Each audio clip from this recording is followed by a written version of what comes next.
This illustration deals with conductors entering through individual holes or through flexible tubing in accordance with NEC 314.17 as in boy 1. The purpose of change, the code panel provided a new sentence.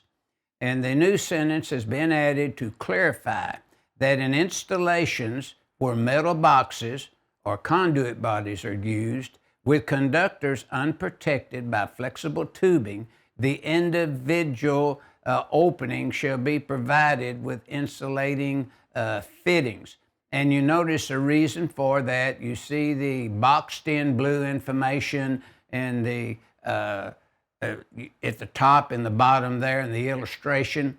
Notice at the very top of the illustration, you want to make sure that the magnetic fields cancel out with current going and current coming back on your conductors, or you would take in a metal top and notch between the hose there so that the magnetic fields would cancel out.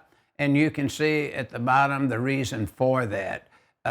You want to make sure that the magnetic fields do not create a heating effect where you'd have one conductor routed through a hole so the current went through that conductor, but you didn't have a conductor routed in the same opening coming back to cancel out the magnetic field.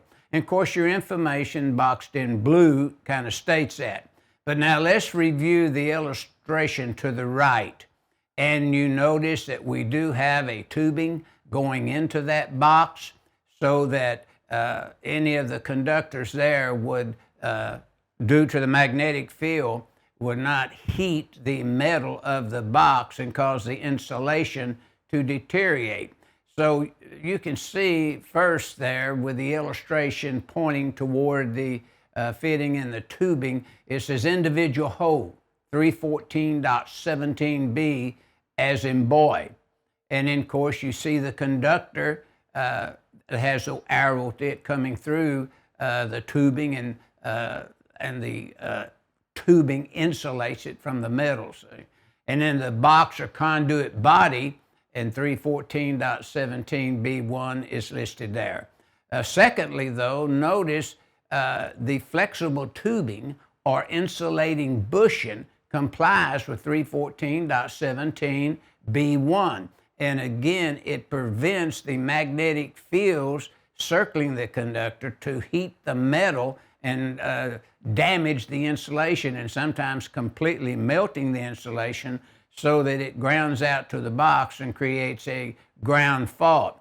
And then the item 2, there it says, if we do not provide the flexible tubing or insulating bushing, then number 2, open wiring on insulators or open, say, knob and tube wiring. We'd look at 314.17b1, 394.30 and 398.30, and we would obtain information on knob and tube where it's limited, where it could be used.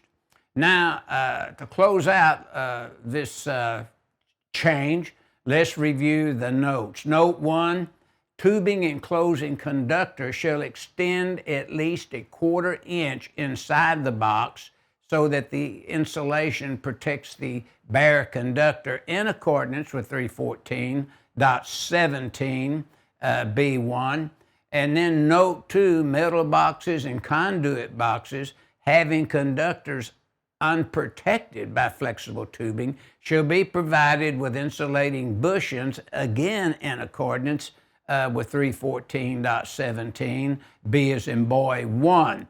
Note 3 finally states conductors entering individual holes shall be protected as outlined in 314.17b1 to prevent a magnetic field circling the conductor to heat up the metal and damage the insulation. And so this rule is making it very clear that this section requires these requirements to be enforced if this would be the type of installation being done.